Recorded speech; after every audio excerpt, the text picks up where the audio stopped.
A lot of times we think we know something. The goal here is to stay in a humble mindset. Humility is being able to look at somebody's opposing viewpoint and look at it from an unbiased perspective. I never hold more than 7 coins. In cryptocurrency, people think that over diversification leads to safety. Now that the market's down 70%, let me ask you guys a question. How safe was it? I believe there's a crash coming. We need 0% interest rates. If we get above 100K BTC and then we make support and then we break above that 109K level, then I might flip and be like, okay, now it's time to start getting into altcoins.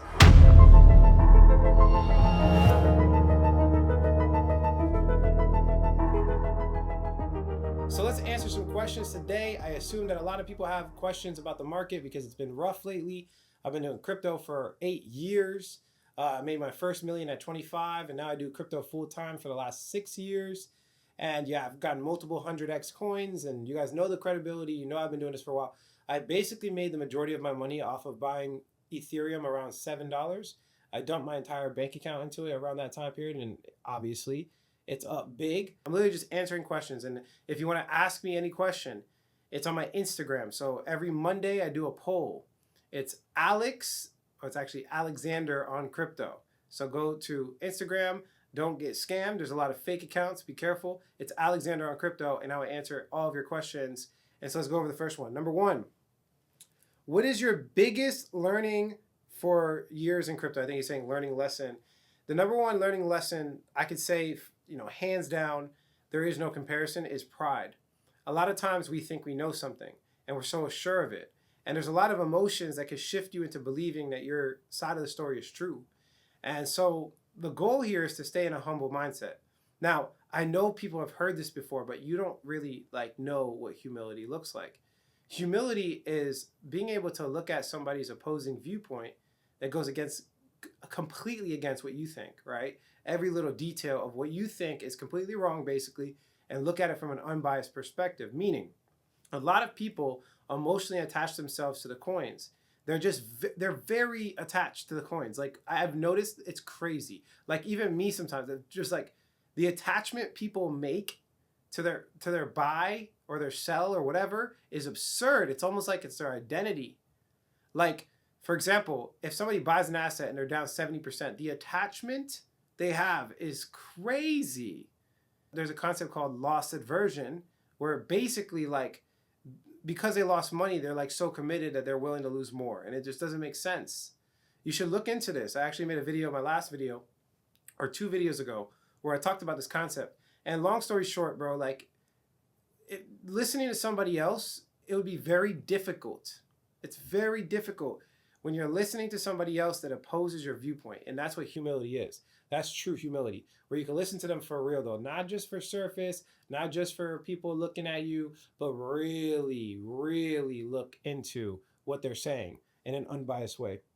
Number 2, how do you do your research and not follow someone when they're trading? So the first thing is you have to find a strategy. There has to be a system. So it's not that you can't follow somebody's system. The problem is when you let them do all your research. That's the problem. So there's a system that you can follow, and you can either make it yourself. That's what I did. I spent 8 years of trials and tribulations creating my entire fundamental analysis system, everything I know about the market, and I have it refined into a checklist. And then every so often I redo the checklist and I refine it. Yeah, you can make your own and go through all the trials and tribulations, or you could duplicate somebody else's.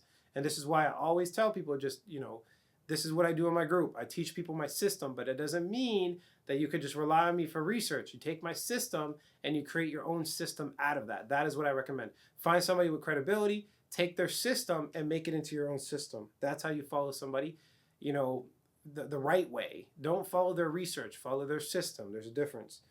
I actually want to tell you a story. Today I was in a live Q&A and I was looking at somebody else's research, and I think that they had a really good chart, and I'm not going to call anybody out, but they had a really good chart, but they low-key lied on the data. They kind of lied on the data, and at the same exact time, they had a wrong interpretation of the same exact chart. So I actually had to duplicate their chart, redo it myself, and I came to a completely different conclusion.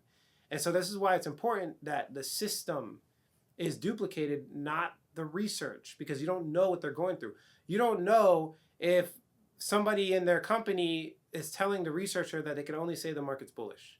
And that's what happens a lot of times. And I've talked about this. A good book on this is Trust Me, I'm Lying. It talks about this concept where people don't market for your best interests, bro. They're not putting articles on the internet for your best interests. They're not. The financial incentive is to keep talking bull run. Of course, they're not going to talk bear run because they make money. If they just keep saying bull run, bull run, bull run, they're going to make money. So you don't know if some of these people have an agenda of like, we could only say bull run. And if we say bear run, we rather just not talk about it, right? There's a lot of people that are like that. So you got to be careful, right? Next question. How do you check the liquidity for each coin? There's really only two ways. The first way is through a decentralized exchange. So in a decentralized exchange, there's all different types of decentralized exchanges. You go to the main website. They should have the liquidity of the token pair. A couple of other websites is Dex Screener, Dex Tools, as well as Token Terminal. These places have the actual liquidity pool, and you can look into the liquidity. Now, not all the liquidity is on decentralized exchanges. Some liquidity is on centralized exchanges.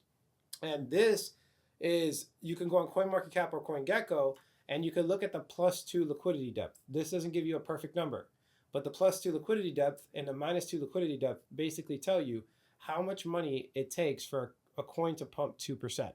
And that gives you a gauge. For example, if you see a project, the +2 liquidity depth is like 10,000 to 50,000. And then there's another project, and the +2 liquidity depth is like 1 million to 5 million. The 1 million to 5 million has significantly more liquidity and has more safety attached to it, if that makes sense. Less volatility, right? So that's the two best ways that kind of cover every basis. And then some coins will actually even have a centralized exchange and a decentralized exchange, and then you can look at that.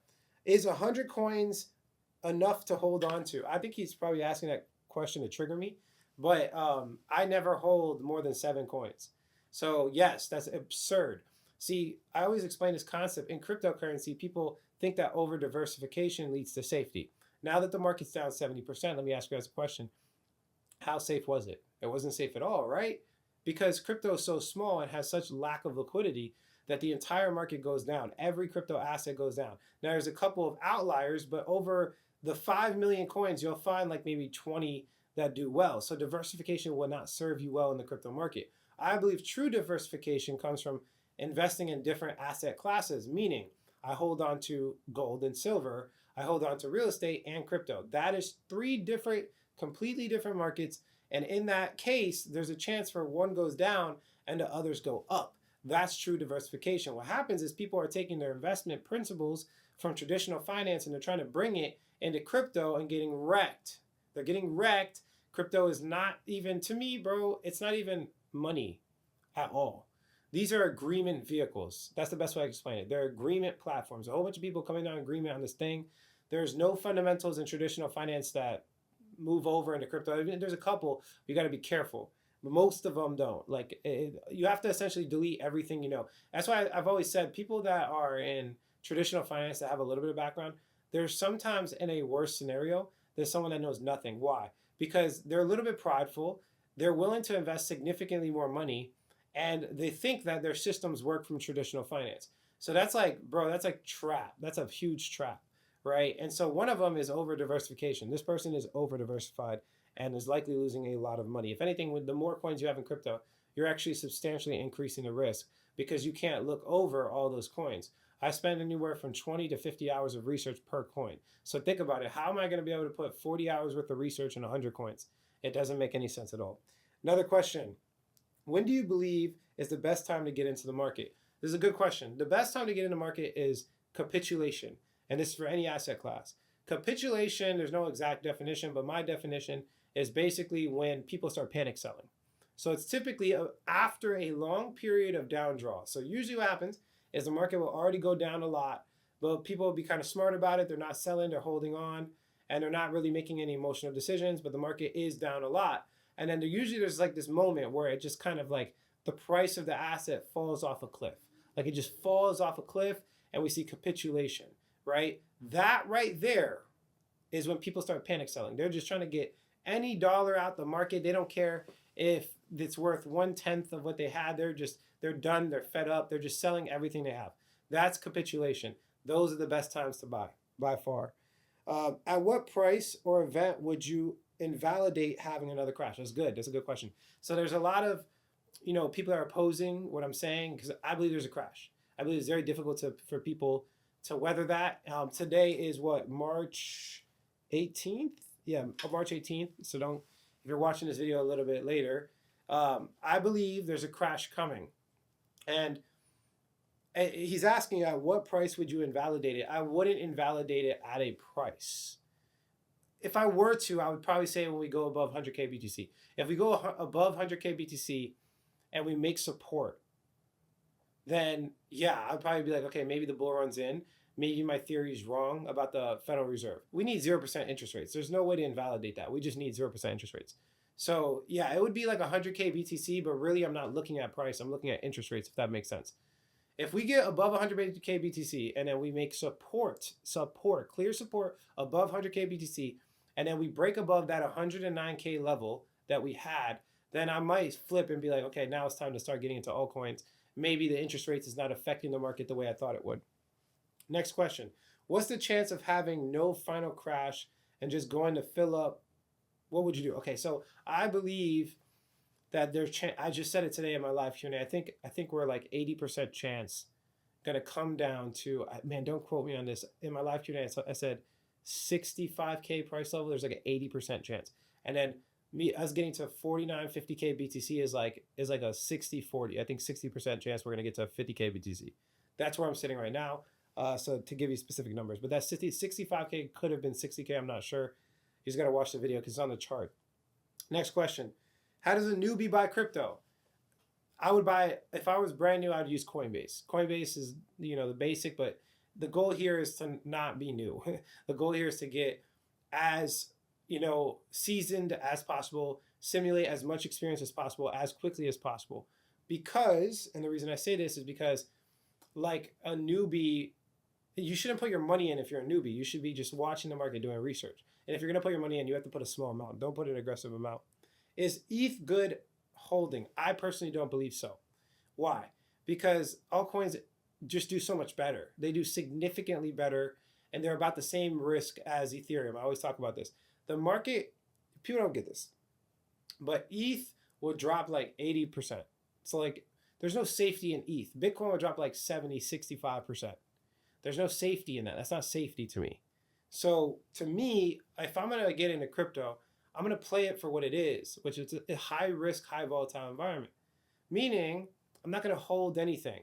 And I'm going to look at the thing that makes the most money, and I'm going to place my bets off of the thing that makes the most money.